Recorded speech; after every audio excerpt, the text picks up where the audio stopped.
இந்திரஜித்தனுக்கும் இலக்குவனுக்கும் தொடர்ந்து போர் நடந்த வண்ணம் இருக்கிறது. அவ்வாறு நடக்கக்கூடிய போரினால் இலக்குவன் வீறு கொண்டு எழுந்து இந்திரஜித்தனை கடுமையாக தாக்குகிறான். அவ்வாறு இந்திரஜித்தன் இலக்குவனால் தாக்கப்பட்ட பிறகு அவனுக்கு என்ன ஆயிற்றாதான் போன வகுப்புல இறுதியாக பார்த்த பாடல். உள் ஆடிய உதிரப்புனல் கொழுந்தீ என ஒழுக தள்ளாடிய வடமேருவின் சலித்தான் உடல் தரித்தான் தொள்ளாயிரம் கடும் போர் கணை துறந்தான் அவை துறை போய் உள்ளா நெடும் கவசத்திடை நுழைய உகவெகுண்டான். இந்த பாட்டை பார்த்தோம். அந்த இந்திரஜித்தனது உடல்ல தளர்ச்சி ஏற்படக்கூடிய அளவிலும் இந்திரஜித்தனுக்கு உரியதாகிய அந்த கவசத்தை துளைத்து செல்லக்கூடிய அளவினதாகிய அம்புகளை இலக்குவன் தொடர்ந்து எய்தான். அது எப்படியாம்? உள் ஆடிய உதிரப்புனல் கொழுந்தீ என ஒழுக. இலக்குவனால் எய்யப்பட்ட அம்புகள் இந்த இந்திரஜித்தனது உடலின் உள்ளே நுழைந்து உடலிலே ஓடிக்கொண்டிருக்கக்கூடிய இரத்தம் தீத்திரள் போலே வெளியேறியது. பீரிட்டு கொண்டு நெருப்பு பொறி பரப்புவது போல உடலின் கண்ணிருந்து இரத்த துளிகள் எங்கும் பறந்தன. தள்ளாடிய வடமேருவின் சலித்தான் உடல் தரித்தான். அசைவுற்று வடதிசை கண்ணதாகிய மேருமலை அசையாமல் நிற்கும். ஆனால் இங்க இந்திரஜித்தன் மேருமலையை போன்று உயரமும் திண்மையும் கொண்டிருந்தவன். இந்த இலக்குவனது அம்புகள் பாய்வதினாலே அந்த மலை அசைவது போல அசைந்தானாம். உடலும் தளர்வுற்றதாம். தொள்ளாயிரம் கடும் போர்க்கணை துறந்தான் அவை துறை போய்.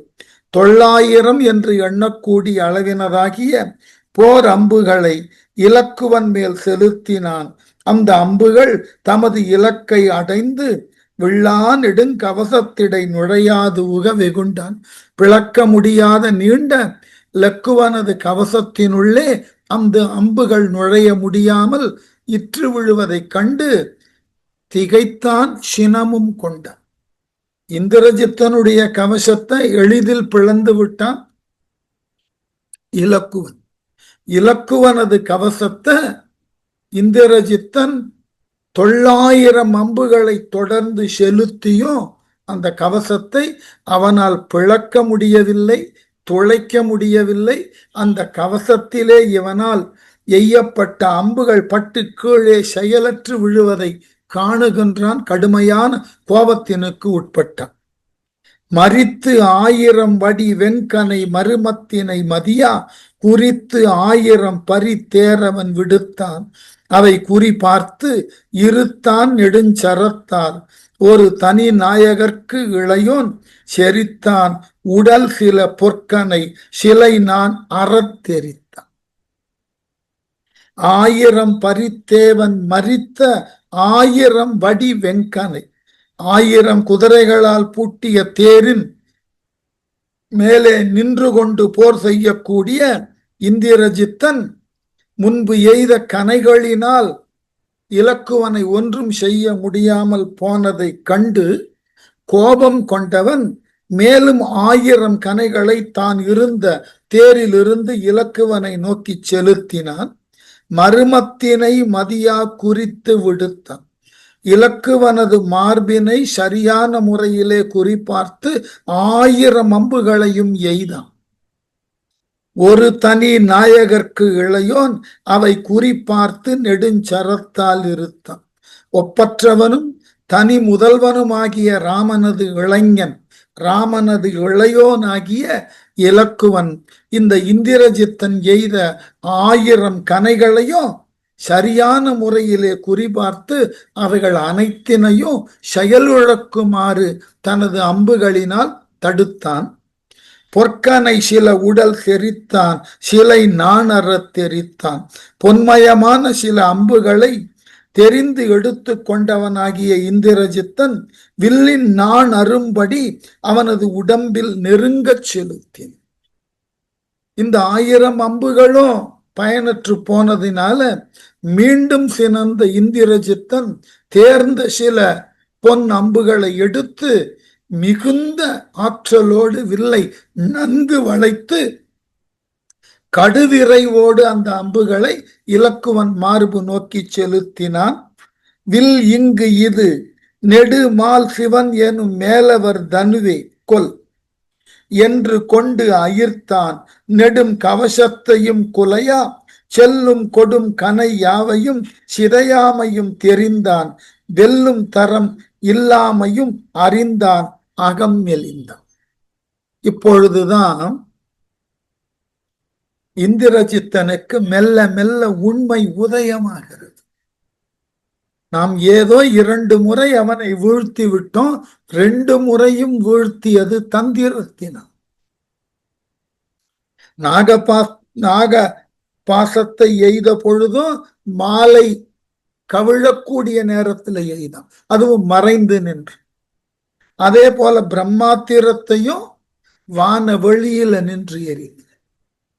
அதனால 2 முறையும் இந்த இலக்குவனை அவன் வீழ்த்தினான் என்றால் நேருக்கு நேர் நின்று செய்த போரினால் அன்று.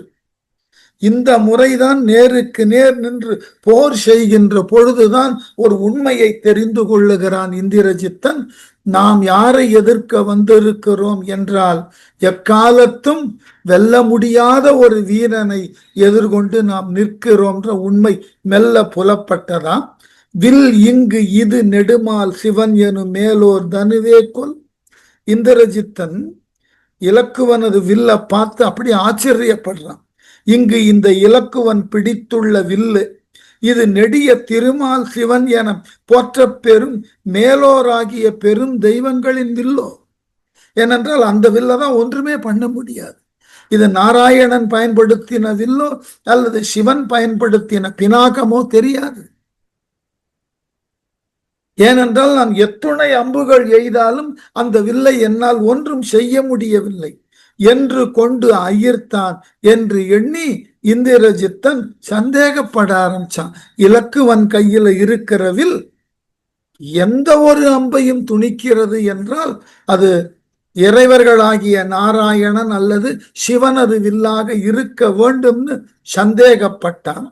நெடுங்கவசத்தையும் கொலையா செல்லும் கொடுங்கனை, இந்த இலக்குவனது நீண்ட கவசத்தையும் குலைத்துனா ஊடுருவி செல்லும் இலக்குவனுடைய அம்புகள் யாவையும் சிதையாமையும் தெரிந்தான். எல்லாமும் சிதைவுறா தன்மையும் அறிந்தான்.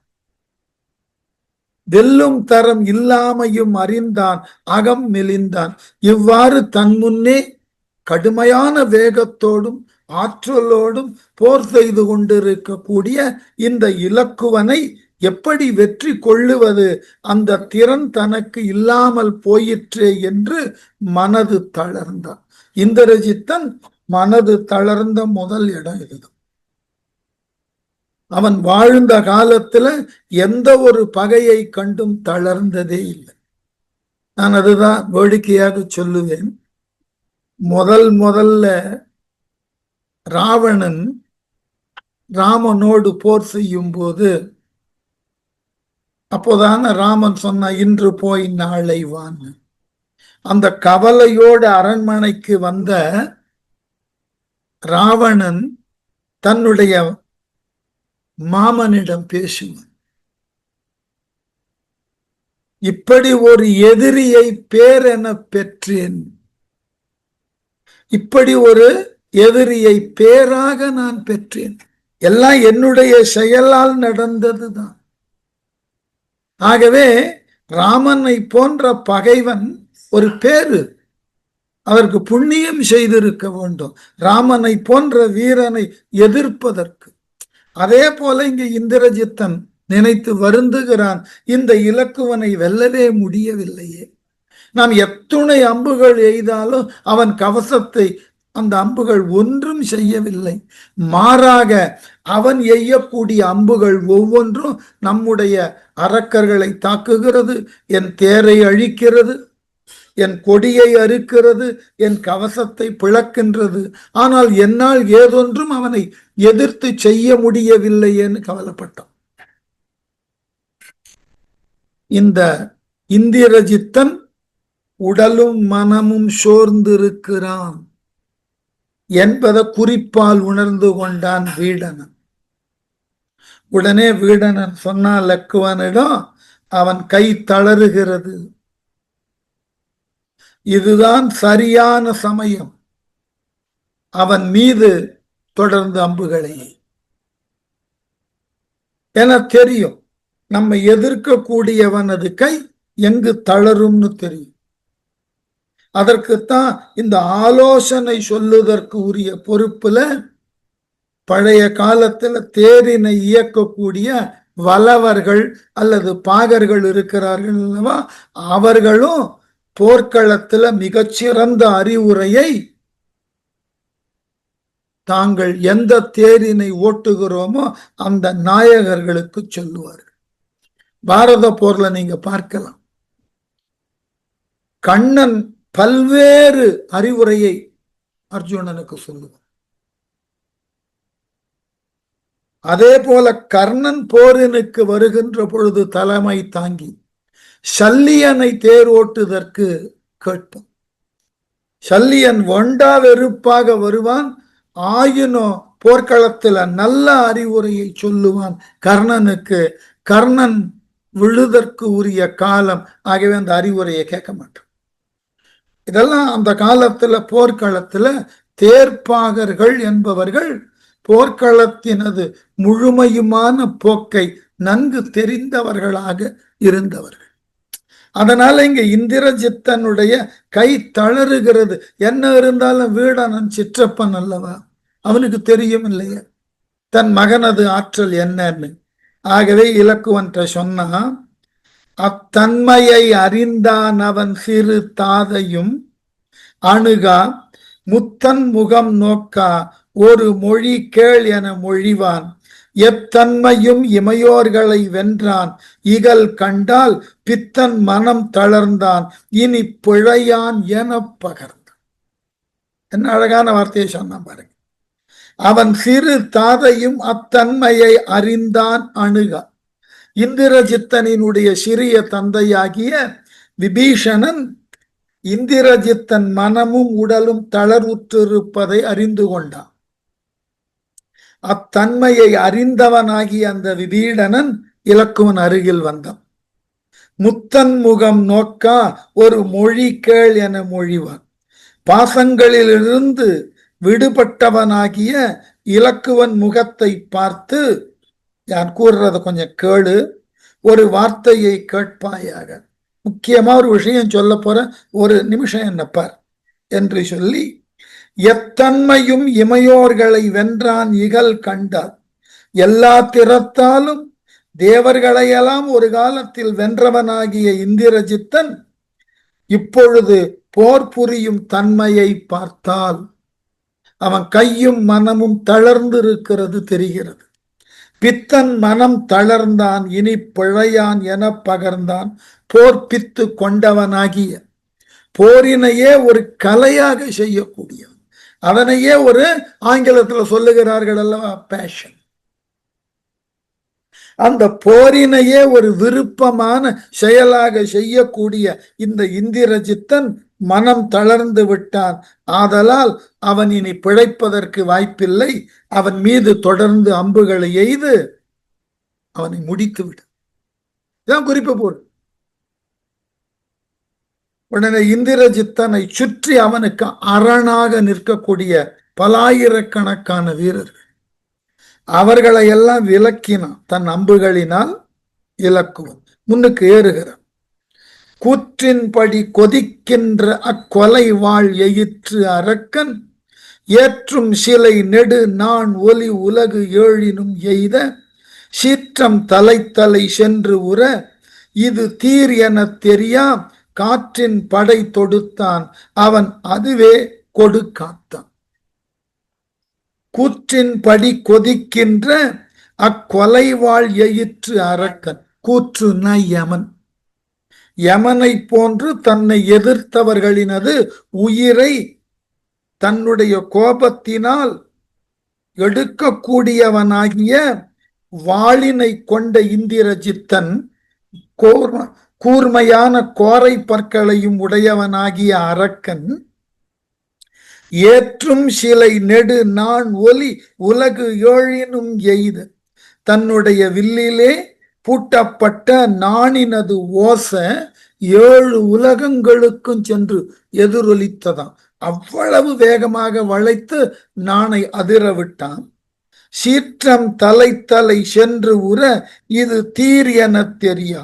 கோபமானது மேலும் மேலும் வளர, கோபம் வளர ஆரம்பிச்சதுன்னா நிதானம் போயிடும். போர்க்களத்துல அம்புகளில் வன்மை உடையதனை தெரிந்து இதனை விலக்கி அழிப்பாயாக என்று கூறி காற்றின் படை தொடுத்தான். வாயு அஸ்திரத்தை இலக்குவன் மீது தொடுத்தான். அவன் அதுவே கொடு தடுத்தான். இலக்குவனும் அதற்கு இணையான மற்றொரு வாயு அஸ்திரத்தை எய்து இந்திரஜித்தன் எய்த அம்பினை தடுத்து கீழே விழச் செய்தான். அனலின் படை தொடுத்தான். அவன் அதுவே கொடு தடுத்தான். புனலின் படை தொடுத்தான். அவன் அதுவே கொடு பொறுத்தான். கனவெங் கதிரவன் வெம்படை துறந்தான். மனம் கரியான் சின வெண்திரள் இளம் கோளறி அதுவே கொடு தீர்த்தான். ஒருவருக்கு ஒருவர் என்ன அம்புகளை பரிமாறிக்கொண்டார்கள். அனலின் படை தொடுத்தான். அவன் அதுவே கொடு தடுத்தான். இந்திரஜித்தன் தீயினது படைக்கலனமாகிய அக்னி அஸ்திரத்தை இலக்குவன் மீது எய்தான். அந்த இலக்குவனும் அதே அக்னி அஸ்திரத்தை மாற்றாக எய்து இந்திரஜித்தன் அம்பினை செயலிழக்கச் செய்தான். புனலின் படை தொடுத்தான். அவன் அதுவே கொடு பொறுத்தான். அடுத்து இந்திரஜித்தன் வருணாஸ்திரத்தை தொடுத்தான். இலக்குவனும் வருணாஸ்திரத்தை தொடுத்து அந்த அம்பினை பயனறச் செய்தான். மனம் கரியான் கனல் வெங்கதிரவன் வெம்படை துறந்தான்.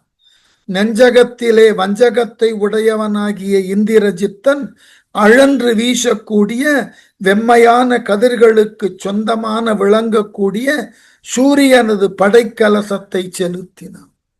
சூரியனது அஸ்திரம் சின வெண்திரள் இளம் கோளறி அதுவே கொடு தீர்த்தான். வெகுளியும் கடும் ஆற்றலும் உடைய இளம் சிங்கம் போன்ற இலக்குவன் அவனும் அதே அந்த சூரியனது அத்திரத்தை தொடுத்து இந்திரஜித்தனை செயலிழக்கச் செய்தான். இது காத்திக்கொள் என்னா எடுத்து இசிகப்படை எய்தான். அது காப்பதற்கு அதுவே உளது என்ன தொடுத்து அமைந்தான். செது காப்படை தொடுப்பேன் என நினைந்தான். திசை மிகொத்தோன் முது மாப்படை துறந்தான். இனி முடிந்தாய் என மொழிந்தான். இறுதி நிலைக்கு வருகிறோம். இது காத்திக்கொள் என்னா எடுத்து இசிகப்படை எய்தான். இலக்குவனை நோக்கி இந்திரஜித்தன் கடுமையான கோபத்தோடு இத்துணை அம்புகளை எல்லாம் தடுத்து விட்டாயல்லவா, இப்பொழுது நான் எய்யக்கூடிய அம்பினை தடு பார்ப்போம் என்று சொல்லி இசிகப்படையை எடுத்து ஏற்றினான். இந்திரஜித்து இடியை போன்றதோர் படை. அது காப்பதற்கு அதுவே உளது என தொடுத்து அமைந்தான். இந்திரஜித்தனால் எய்யப்பட்ட இசிகப்படையை அதே போன்றதோர் படை என்னிடம் இருக்கிறது என்று சொல்லி இலக்குவனோ அதே இசிகப்படையை எய்து இந்திரஜித்தனை பயனறச் செய்தான். செது காப்படை தொடுப்பேன் என நினைந்தான். உயிர் கொள்வதில் தப்பாத ஓர் அம்பினை தொடுத்து எய்வேன் என்று எண்ணியவனாகிய இந்திரஜித்து இனி முடிந்தாய் என மொழிந்தான். இலக்குவனை பார்த்து நீ இறந்தொழிவாய் என்று சொல்லி திசை முகத்தோன் முது மாப்படை துறந்தான். நான்முகனது தொன்மையும் பெருமையும் வாய்ந்த பிரம்மாஸ்திரத்தை இலக்குவன் மீது நேரடியா செலுத்தினான். இந்த பிரம்மாஸ்திரம் ஏற்கனவே ஒரு முறை வந்து இலக்குவன் விழுந்தது. அவனது உயிரை காப்பாற்ற ஹனுமன் சஞ்சீவி பர்வதத்தை கொண்டு வந்தது. இதெல்லாம் வானத்தில் இருக்கிற தேவர்கள் பார்த்த நிலையில இருக்கிறார்கள். ஐயோ, இந்த பிரம்மாஸ்திரம் இலக்குவனை என்ன செய்யுமோன்னு கவலைப்பட்டார். வானின் தலை நிலை நின்றவர் மழு வாளியும் மலரும் தானும் முனிவரும் பிற தவத்தோர்களும் அறத்தோர் கோனும் பிற பிற தேவர்கள் குழுவும் மனம் குலைந்தார். ஊனம் இனி இலது ஆகுக இளங்கோக்கு என உரைத்தார். வானின் தலை நிலை நின்றவர் மழு வாளியும் மலரோன் தானும், வானத்திலே நிலையாக நின்றவர்களாக மழு எனும் படையை உடைய சிவபெருமானும், மலரிலே அமர்ந்திருக்கக்கூடிய பிரம்மனும், முனிவரும் பிற தவத்தோர்களும் அறத்தோர் கோனும், முனிவர்களும் வேறு தவம் புரிவோர்களும் அறத்தை உடையவராய தேவர்களுக்கு தலைவனாகிய இந்திரனும் பிற பிற தேவர்கள் குழுவும் மனம் குலைந்தார். ஏனைய தேவர்களாக இருக்கக்கூடிய வித்யாதரர், கிம்புருதர் போன்றவர்கள் எல்லாம் இனி என்ன ஆகுமோன்னு மனது நடுங்கி போனார்கள். இளங்கோக்கு, இளங்கோ என்றால் இலக்குவன், இலக்குவனுக்கு ஊனம் இனி இலது ஆகுக என உரைத்தார். இளவரசனாகிய அந்த இலக்குவனுக்கு எத்தகைய தீங்கும் இல்லாது ஒழிக என்று மேலிருந்து அவர்களது வாழ்த்தை தெரிவித்தார்கள். வேறு ஒன்றும் செய்ய முடியாது. அந்த பிரம்மாஸ்திரம் இலக்குவனை நோக்கி வேகமாக வந்து கொண்டிருக்கிறது. ஊழிக்கடை இரு மத்தலை உலகு யாவையும் உண்ணும் ஆழி பெருங்கனல் தன்னொரு சுடர் என்னவும் ஆக பாழி சிகை பரப்பி தனி படர்கின்றது பார்த்தான். ஆழி தனி முதல் நாயகர்க்கு இளையான் அது மதித்தான். ஆழித்தனி முதல் நாயகர்க்கு இளையான். சக்கரப்படை, ஆழின சக்கரம், கையில சுதர்சனம் என்ற சக்கரத்தை உடைய ஒப்பற்ற இறைவனாகிய ராமனது தம்பி இலக்குவன் ஊழிக்கடை இரும் அத்தலை உலகு யாவையும் உண்ணும். இந்த பிரம்மாஸ்திரம் யுக முடிவிலே எல்லாவற்றையும் அழித்து ஒழிக்க கூடிய ஆற்றலோடு வந்து கொண்டிருப்பதையும், ஆழி பெருங்கணல் தன்னொரு சுடர் என்னவும் ஆக, கடல் நடுவே ஊழி முடியக்கூடிய காலத்தில் தோன்றக்கூடிய வடவை பெருந்தி போல இந்த பிரம்மாஸ்திரம் இலக்குவனை நோக்கி வருகிறது. பாழி சிகை பரப்பி தனி படர்கின்றது பார்த்தான் அது மதித்தான். வலிய தீ கொழுந்துகளை பரப்பி கொண்டு ஒப்பற்ற அந்த அம்பு தன்னை நோக்கி வருவதை பார்த்தான். அதனது இயல்பை அறிந்து கொண்டான். இதெல்லாம் தான் நம்முடைய குறிப்புகள். இதெல்லாம் யாரும் இப்ப சொன்னா ஏற்றுக்கொள்ள மாட்டார்கள். இந்த ஒவ்வொரு அத்திரமும் ஒவ்வொரு விதமான மிசைல்ஸ் தான். இத பல பேர் ஆராய்ச்சி பண்ணி சொல்லி இருக்கிறார்கள்.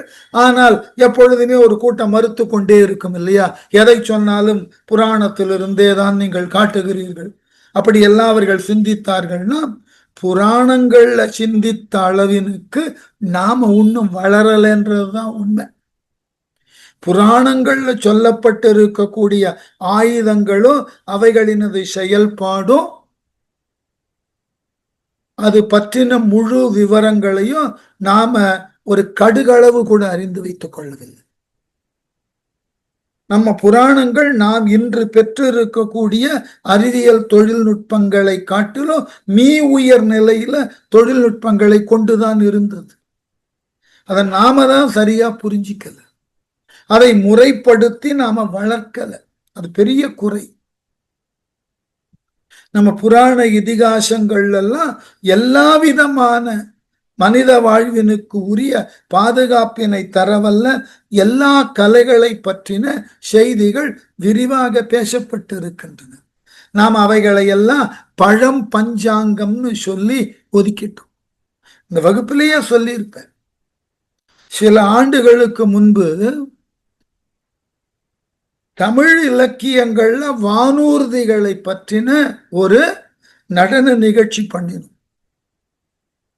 இந்த வானூர்திகளை தொல் தமிழ் இலக்கியங்கள்ல சொல்லப்பட்டிருப்பதை போன்று பரத்வாஜர் என்கின்ற ஒருவர் வைமானிகா சாஸ்திரம்னு ஒரு நூலை எழுதியிருக்கிறார். அந்த நூலை படிக்கக்கூடிய வாய்ப்பு எனக்கு கிடைச்சது. மிக அற்புதமாக எழுதியிருக்கிறார்கள். அந்த நூல்ல வானின் பாதையை சுட்டுகின்ற பொழுது மனிதர்களால் இயக்கப்படக்கூடிய வானூர்தி செல்லும் பாதைன்னு வரையறுத்து அந்த நூல்ல சொல்லி இருக்கு. அதே பாதையில தான் இன்று கூட விமானங்கள் இயக்கப்படுகின்றன. இத மற்றவர்கள் சொல்லி இருந்தா நான் நம்பி இருக்க மாட்டேன். இந்திய விமானப்படை பிரிவுல ஹெலிகாப்டர் பிரிவினுடைய தலைவர் ஈஸ்வர்னு ஒருத்தர் இருந்தார், ஓய்வு பெற்றுட்டார். அவர் இதை பற்றி மிக விரிவாக என்னிடம் பேசினார்.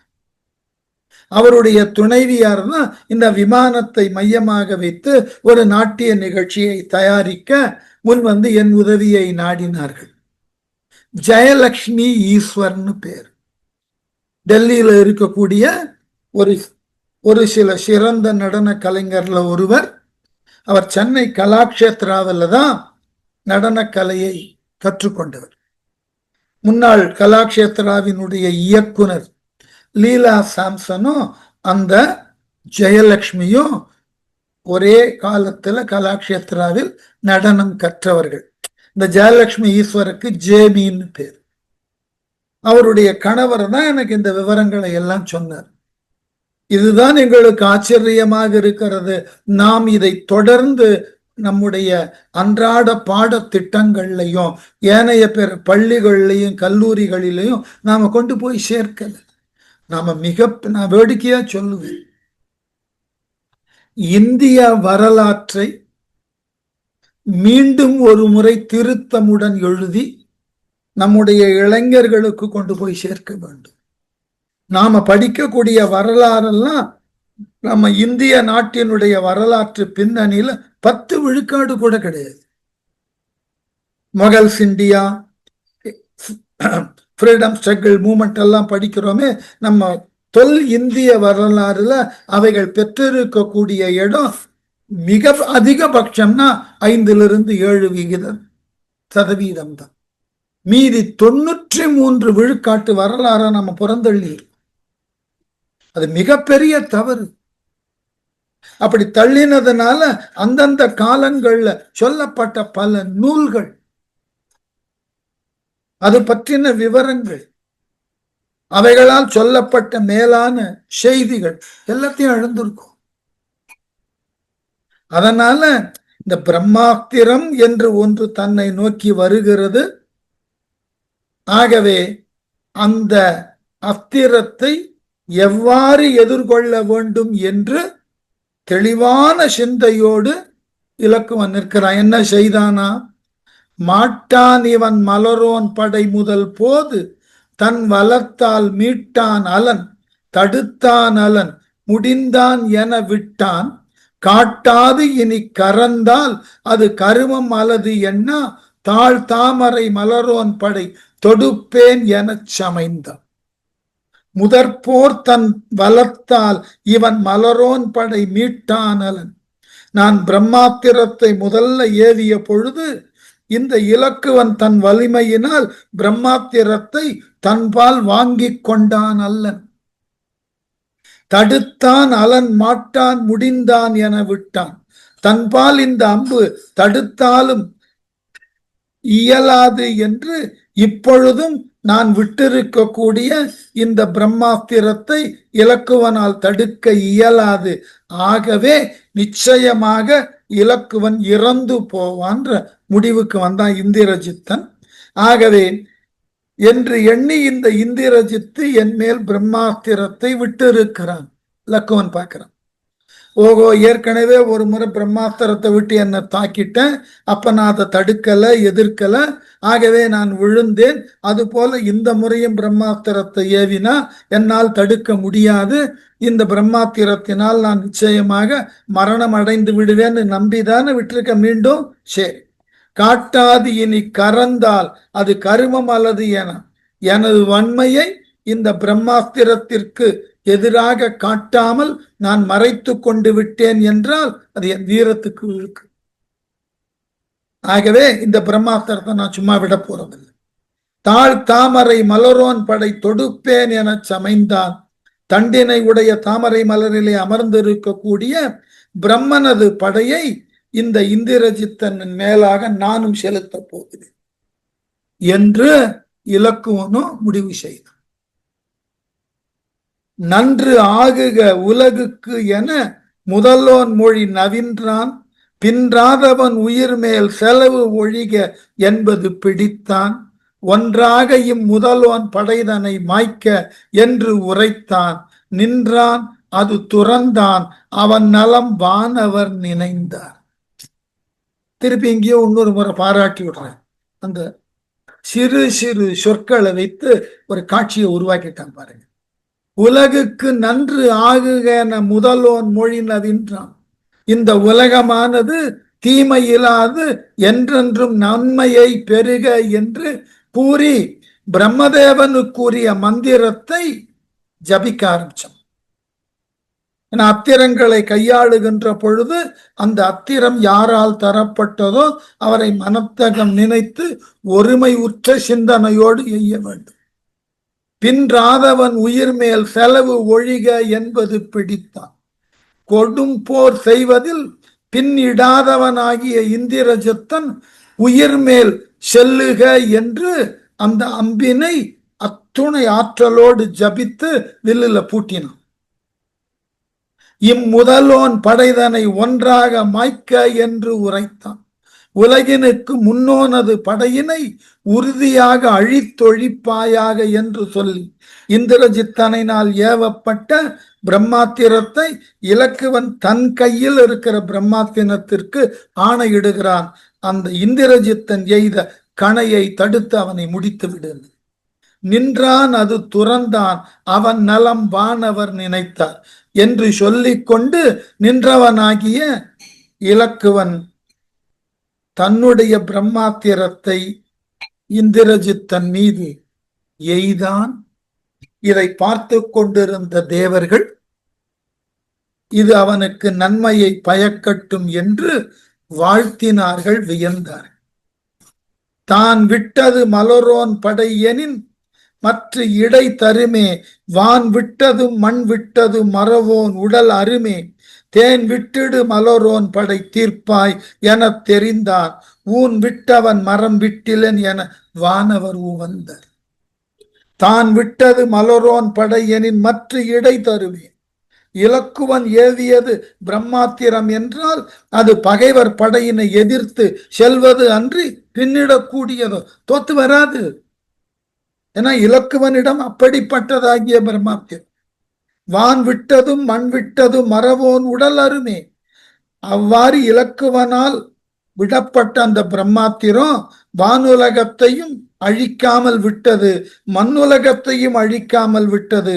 அதனால் இந்திரஜித்தை அவன் கொல்ல எண்ணி இருப்பின் வீரனாகிய இந்திரஜித்தன் உடம்பு அறுபட்டு அழிந்திருக்கும்.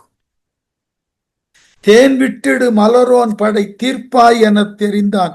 தேனை சொரியும் தாமரை மலரிலே அமர்ந்தவனாகிய பிரம்மனுக்கு உரிய பிரம்மாத்திரத்தை மட்டும் அழித்தொழிப்பாய்னு தன் நம்ப விட்டான் இலக்குவன். ஊன் விட்டவன் மரம் விட்டிலன் என வானவர் உவந்தார். குற்றத்தை களைந்தவனாகிய இலக்குவன் தனக்கே உரிய வீரத்தினை விட்டு நீங்கினவன் அல்லன் என்று தேவர்கள் உவந்து பாராட்டு. இதுல என்ன பாராட்டு? என்ன நினைக்கிறார்கள்? தெய்வ படைக்கலங்களினது துணை கொண்டு இந்த இலக்குவன் இந்திரஜித்தை வென்று விட்டான்னா இலக்குவனது வீரத்துக்கு என்ன இலக்கணம்? சாதாரணமான அம்பை கொண்டு அதனது ஆற்றலை கொண்டு குறிப்பார்த்து இந்திரஜித்தனை அழித்தால் இது இலக்குவனது வீரத்திற்கு சான்று. மாறாக தெய்வத்தன்மை பொருந்தின அத்திரங்களை எல்லாம் தொடர்ந்து விட்டால் அப்ப இந்திரஜித்தன் யாரால் இறந்தான்னு கேட்டா இலக்குவனால் எய்யப்பெற்ற தெய்வ படைக்கலன்களினால் இறந்தான்னு தான் பேரு. எய்தது வேண்டும் என்றால் இலக்குவனா இருக்கலாம். ஆனால் இந்திரஜித்தனை அழித்த ஆற்றல் அந்த தெய்வ படைக்கலங்களுக்கு போய் சேரும். அதை இலக்குவன் விரும்பல. அதனாலதான் இந்த அம்பு நான் எய்யக்கூடிய பிரம்மாத்திரம் இந்திரஜித்தனால் எய்யப்பட்ட பிரம்மாத்திரத்தை தடுத்து முறித்து போடட்டும்னு தான் அனுப்பினான் அந்த அம்ப. உறும் ஏறு வந்து எதிர்த்தால் அதன் எதிரே நெருப்பு உய்ந்தால் வரும் ஆங்கது தவிர்ந்தால் என மலரோன் படை மாய திருமால் தனக்கு இளையான் படை உலகு ஏழையும் தீக்கும் அரு மா கனல் என நின்றது விசும்பு எங்கனும் ஆகி. உறும் ஏறு வந்து எதிர்த்தால் அதன் எதிரே நெருப்பு உய்த்தால். பேரிடியே உறும்னா இடி, ஏற்கனவே பார்த்திருக்கோம். பேரிடி வந்து எதிர்த்தால் அதன் எதிராக தீயினை செலுத்தினால் வரும் ஆங்கது தவிர்ந்தாலென மலரோன் படை மாய. ஆகவே எதிர்த்து வந்த அந்த இந்திரஜித்தனினால் எய்யப்பட்ட பிரம்மாஸ்திரம் இலக்குவனினது அஸ்திரத்தின் முன்பு பயனற்று செயலற்று விழுந்தது, சிதைந்து அழிந்தது. திருமால் தனக்கு இளையோன் படை, திருமாலின் அவதாரமாகிய ராமபிரானுக்கு தம்பி ஆகிய இலக்குவன் அவன் செலுத்திய பிரம்மாத்திரம் உலகு ஏழையும் தீக்கும் அரு மா கனல் என விசும்பு எங்கனும் ஆகி நின்றது. 7 உலகங்களையும் ஒரே நேரத்தில் சுட்டரிக்க கூடிய பெருந்தீ போலே ஆகாயம் எங்கும் பரவி நின்றது. படை அங்கு படராவகை பகலோன் குல மருமான் இடை ஒன்று அது தடுக்கும்படி செந்தி உக எய்தான் தொடை ஒன்றினை கனை மீமிசை துருவாய் இனி என்றான் விடம் ஒன்று கொண்டு ஒன்று ஈர்ந்தது போல் தீர்ந்தது வேறு. பகலோன் குல மருமான் அங்கு படை அது படராவகை. சூரிய குல தோன்றலாகிய வழி வழி வந்தவன் இலக்குவன். அங்கு அவனால் ஏவப்பட்ட பிரம்மாத்திரம் வானத்தில் மேலும் பரவி செல்லாதபடி அது தடுக்கும்படி தொடை ஒன்றினை அதன் வன்மையை தடுத்து குறைத்தற் பொருட்டு தொடுக்கப்படுவதாகிய அம்பு ஒன்றினை கனை நீமிசை துருவாய் இனி என்றான். பிரம்மாத்திரமாகிய அம்பின் மீது இனி நெருங்கி செல்வாயாக என்று கூறியவனாகி இடை ஒன்று செந்தி உக எய்தான். அதனிடையே மற்றொரு அம்பினை சிவந்த தீ போல அனுப்ப விடம் ஒன்று கொண்டு ஒன்று ஈர்ந்தது போல் தீர்ந்தது வேகம். எப்படி ஒரு நஞ்சினை மற்றொரு நஞ்சினால் முறிப்பது போல், ஒரு முள்ளை பிரிதொரு முள்ளினால் எடுப்பது போல் தன்னால் ஏவப்பட்ட பிரம்மாத்திரத்தினது வேகத்தை தானே மற்றொரு அம்பினை எய்து பிரம்மாத்திரத்தினது வேகத்தை ஆற்றலை தடுத்தான் இலக்குவன். விண்ணோர் அது கண்டார் வய வீரர்க்கு இனி மேன்மேல் ஒண்ணாதன உளவோ என மனம் தேறினர் உவந்தார். கண்ணார் நுதல் பெருமான் இவர்க்கு அரிதோ என கடை பார்த்து எண்ணாது இவை பகர்ந்தீர் பொருள் கேளீர் என இசைத்தார். விண்ணோர் அது கண்டார், தேவர்கள் இலக்குவன் செய்த செயலை பார்த்தார்கள், பிரமித்து போனார்கள். பிரம்மாத்திரத்தினது ஆற்றலையே, தான் எய்த பிரம்மாத்திரத்தின் ஆற்றலையே குறைத்து அது செயலற்று போகும்படி மற்றொரு அம்பையும் விட்ட அந்த திறமையை பார்த்தார்கள். வய வீரர்க்கு இனி மென்மேல் ஒண்ணாதன உளவோ, வன்மை மிக்கவர்களும் பெரிய வீரனும் ஆகிய இந்த ராம லக்குவர்களுக்கு செய்ய முடியாதது என்று உலகத்துல ஒன்று இருக்குமா இனி? ஆகவே என்று கூறி மனம் தேறினர் உவர்ந்தார். கவலைகளை விட்டொழித்த தேவர்கள் மகிழ்ச்சியோடு ஆரவாரம் செய்தார்கள். கண்ணார் முதல் பெருமான் இவர்க்கு அரிதோ என கடை பார்த்து நெற்றியிலே கண்ணை கொண்டவனாகிய சிவபெருமான் இவ்வீரர்களுக்கு இணையாவானா என்று சொல்லி கடைக்கண் நோக்கம் ஓரக்கண்ணால பார்த்து எண்ணாது இவை பகர்ந்தீர் பொருள் கேளீர் என இசைத்தான். எண்ணி பாராது இம்மொழிகளை கூறினீர்கள், பொருள் இயல்பினை உள்ளவாறு கேட்பீராக என்று பின்வருமாறு கூறினான். என்ன கூறினான் பாருங்க. நாராயண நரர் என்று இவர் உளராய் நமக்கு எல்லாம் வேறாய் முழு முதல் காரண பொருளாய் வினை கடந்தோர் ஆராயனும் தெரியாதது ஓர் நெடு மாயையின் அகத்தார் பாராயண மறை நான்கையும் கடந்தார் இவர் பழையோர். கம்பன் கரெக்டான இடத்துல வந்து விளக்கம் கொடுத்தார். சிவனுக்கு இணையாவார்களா? சிவனுக்கு இணையாக ராமலக்குவர்கள் இருப்பார்களா? இல்ல. நீ அவர்களை கொஞ்சம் மாற்று குறைவாய் எடை போட்டு இருக்க. சிவனுக்கும் இவர்கள் முன்னோர்கள். அப்பதான் வைணவம் நிற்கும், வேற ஒண்ணும் இல்லை. எப்படியா? நாராயண நரர் என்று இவர் உளராய், ராமலக்குவர்கள் நாராயணன் நரன் என்று உள்ளவர்கள். ராமன் நாராயணன் நரனாக அவதரித்திருக்கிறார். ஆகவே நமக்கு எல்லாம் வேறாய் முழு முதல் காரண பொருளாய் வினை கடந்தார். நமக்கு எல்லாம் மூல காரணமானவர்கள் இவர்கள், முழு முதற் பொருளாய் விளங்கக்கூடியவர்கள், வினை தொடர்பு என்கின்ற பாவங்களை முற்றிலுமே அற்றவர்கள். ஆராயனும் தெரியாதது ஓர் நெடு மாயையின் அகத்தார். எந்த ஒரு ஞானியினாலும் தெரிந்து உணர ஒண்ணாத பெரிய மாயையினுள்ளே மறைந்திருப்பவர்கள். ஞானிகள் தங்கள் தூய்மையான அறிவினால மட்டும்தான் பார்க்க முடியும். பாராயண மறை நான்கையும் கடந்தார் இவர் பழையோர். பாராயணம்னா இடைவிடாமல் ஓதுவது.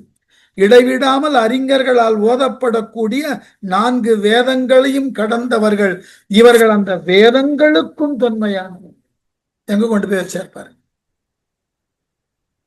ஆகவே சிவனோடெல்லாம் ஒப்பிடாது. இவர்கள்லாம் சிவனுக்கெல்லாம் அப்பாற்பட்டவர்கள். எல்லாத்துக்கும் முன்னாடி தோன்றின வேதங்களுக்கும் முன்னானவர்கள். அப்படிப்பட்டவர்களை போய் சிவனோட ஒப்பிட்டது என்ன நியாயம்?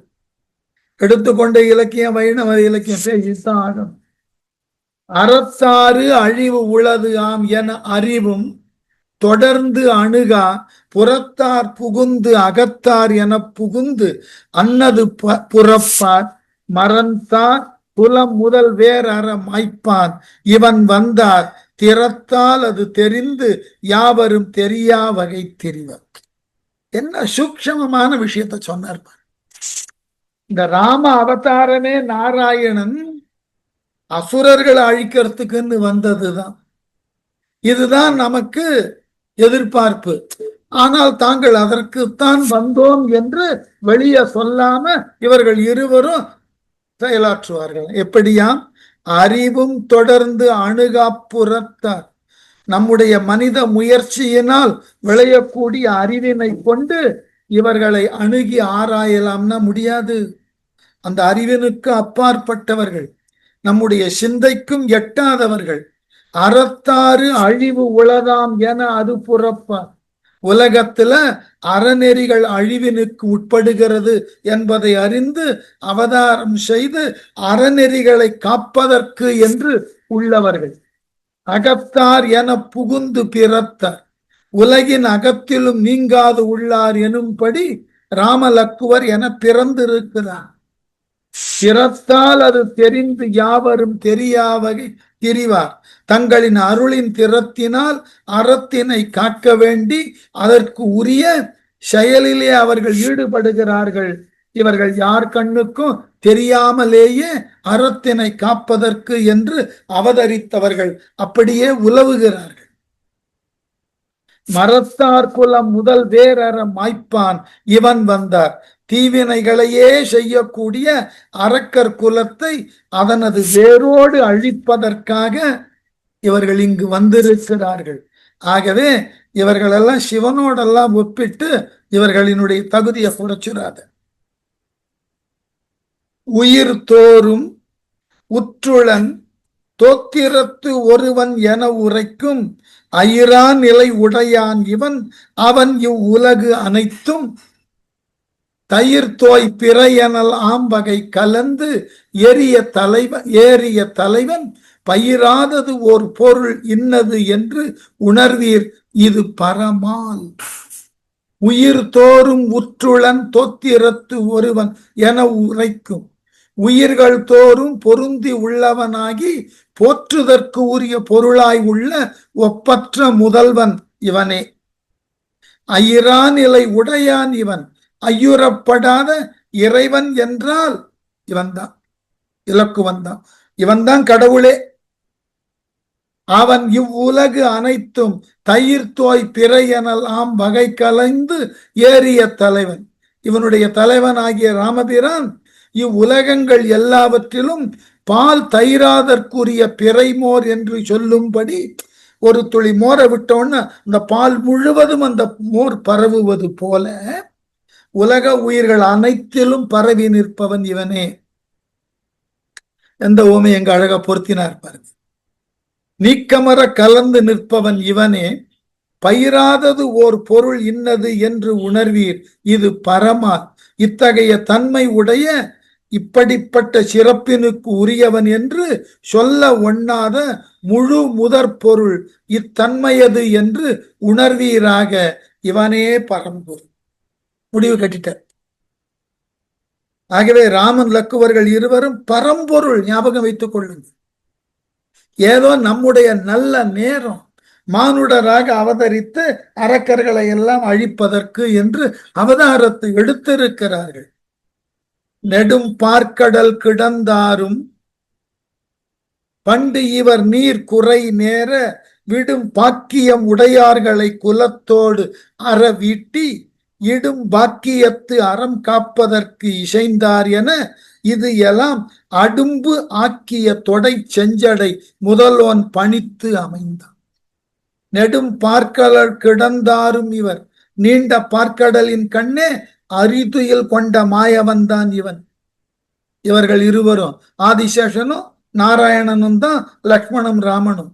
பண்டு நீர் குறை நேர விடும் பாக்கியம் உடையார்களை, முன்னாளில் நீங்கள் நேரில் குறையிருந்து வேண்டுதலால் இழக்கும் நற்பேரினை உடையவர்களாகிய அரக்கர்களை, என்ன தேவர்கள்லாம் முறையிட்டுதான் நாராயணன் ராமனா வந்தான்.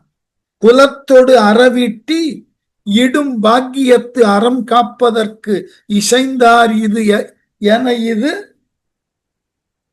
எல்லாம். குலத்தோடு அந்த அரக்கர் குலம் அற்று ஒழிய கொன்று அழிக்கும் நற்பேரினால் அறத்தினை நிலை நிறுத்துவதற்காக இங்கு வந்திருக்கிறார்.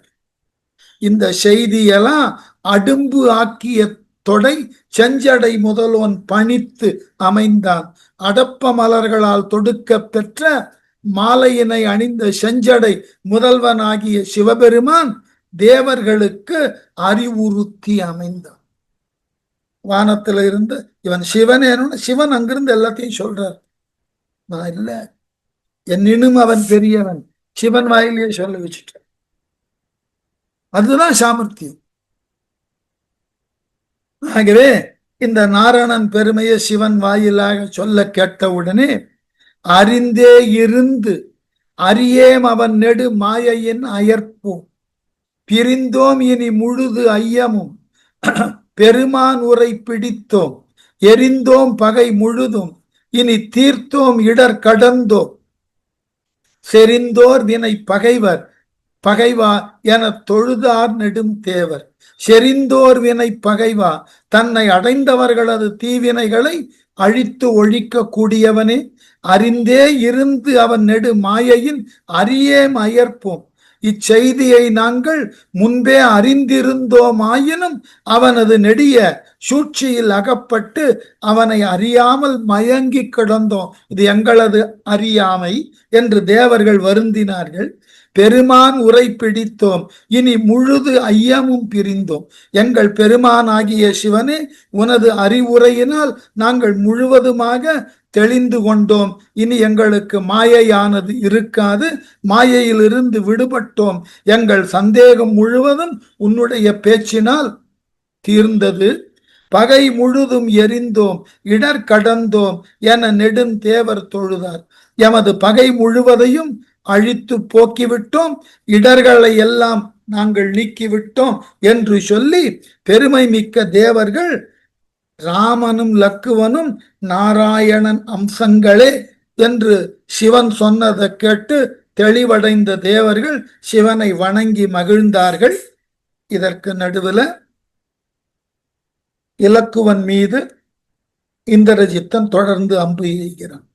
மாயோ நெடும்படை வாங்கிய வாழ் எயிற்று அரக்கன் நீயோ இது தடுத்தாயெனின் நினக்கு ஆர் எதிர் நிற்பார் போயோ விசும்பு அடைவாய் இது பிழையாது என புகழா தூயோன் மிசை உலகு யாவையும் தடுமாறிடத் துறந்தான். மாயோ நெடும்படை வாங்கிய வளைவாள் எயிற்று அரக்கன். மாயோன்னா திருமால் நாராயணி அத்திரத்தை எய்தான் இலக்குவன் மீது.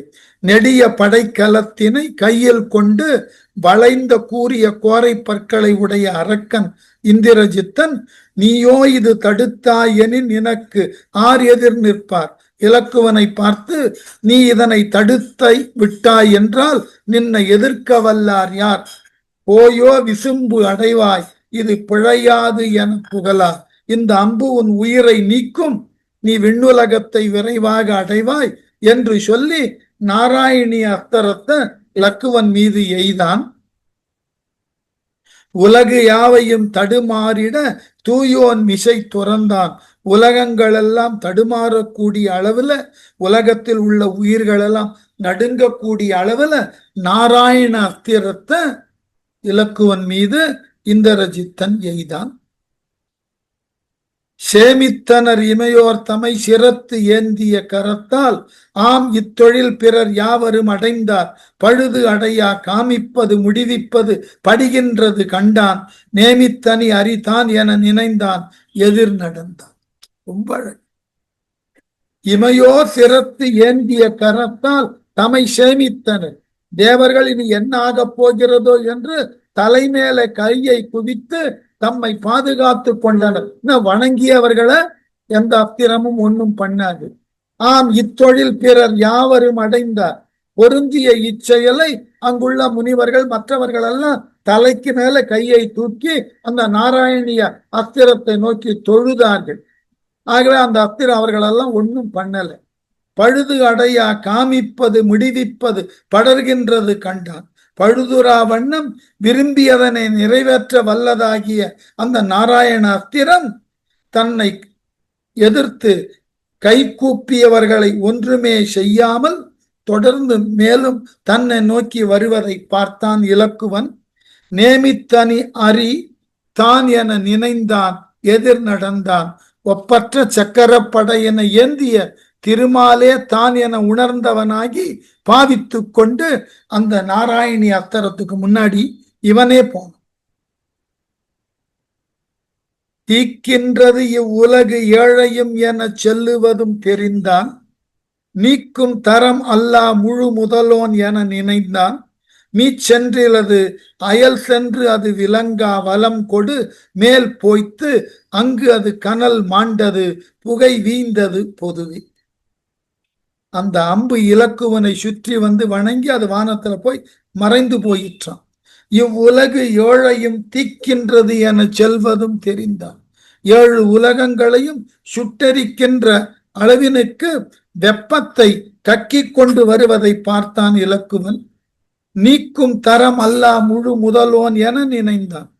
அழித்து போக்கும் தன்மை இல்லவனாகிய முழுமுதற் கடவுளாகிய திருமாலே தான் என்பதையும் எண்ணினான். ஆதிசேஷன் திருமால் அம்சம், நித்திய சூரியது. அங்கு அது மீச்சென்றிலது விலங்கா வலங்கொடு அயல் சென்றது. அப்படி வந்த தன் எதிரே வந்த இலக்குவனை பார்த்த அந்த திருமாலின் படையாகிய நாராயணி அஸ்திரம் லக்குவன் மீது செல்லாமல் அவனை வலமாக சுற்றி வான் நோக்கி சென்றது. மேல் போய் பொதுவே கனல் மாண்டது புகை வீந்தது ஆகாயத்தின் மேல் போயிற்று. அது இதுகாரும் கொண்டிருந்த தீயை அணைத்து கொண்டது. இந்த நாராயணிய அஸ்திரமும் இந்திரஜித்தன் ஏறியது இலக்குவனை ஒன்றும் செய்யல. பார்த்தான் இந்திரஜித்தன், இது என்னடா இது, பிரம்மாஸ்திரம் போயிற்று, நாராயணி அஸ்திரமும் பயனில்லாமல் போயிற்று. அடுத்து எஞ்சி இருப்பது எது? பாசுபத அஸ்திரம். அதுதான் ஒப்பற்ற அம்பு. அதை எய்யலாம்ன்ற முடிவுக்கு வந்தான். இந்த நாராயணாஸ்திரம் வானை நோக்கி சென்று மறைந்ததை பார்த்த உடனே தேவர்களெல்லாம் மகிழ்ந்தார்களாம். ஏத்து ஆடினர் இமையோர்களும் கவியின் குலம் எல்லாம் கூத்து ஆடினர் அறமங்கையர் குனித்து ஆடினர் தவத்தோர் காத்தாய் உலகு அனைத்தும் என கழித்து ஆடினர் கமலம் பூத்தானும் அம்மழு வாழியும் முழு வாய்கொடு புகழ்ந்தார். ஏத்து ஆடினர் இலக்குவனை ஏற்றி புகழ்ந்து வானவர்கள் இமையோர்கள்னா தேவர்கள் ஆடினார்கள். கவிக்குலம் எல்லாம் கூத்து ஆடி, கவின்னா குரங்கு, குரங்கு படைகள் எல்லாம் இங்கும் அங்குமாக குதித்து தங்கள் மகிழ்ச்சியை காட்டிக் கொண்டன. அறமங்கையர் குனித்து ஆடினர், தெய்வலோக பெண்கள் எல்லாம் குனிந்து தங்கள் மகிழ்ச்சியை ஆரவாரத்தோடு ஆடி காட்டினார்கள். தவத்தோர் காத்தாய் உலகு அனைத்தும் என கழித்து ஆடினர். இந்த நாராயணி அஸ்திரத்திலிருந்து எல்லோரையும் காத்து விட்டாய் இலக்குவனே என்று முனிவர்கள் எல்லாம் மகிழ்வோடு ஆடினார்கள்.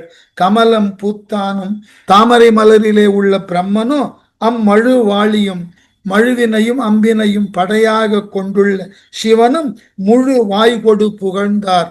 தங்களினது முழுமையுமான மகிழ்ச்சியை வாய்விட்டு பாராட்டினார்கள் லக்குவனை. இந்த சூழல்ல இந்திரஜித்தன் வேறு வழி இல்லாமல்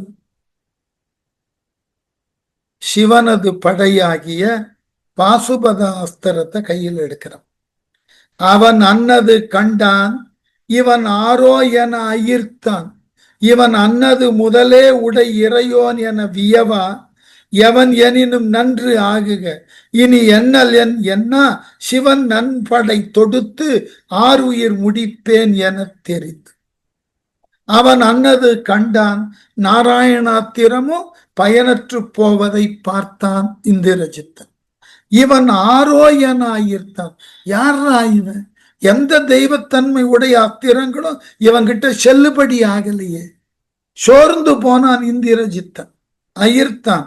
இவன் அன்னது முதலே உடை இறையோ என வினவ, இலக்குவனாகிய இவன் அப்படையின் தொன்மையை கொண்டுள்ள நாராயண வடிவமா இவன்?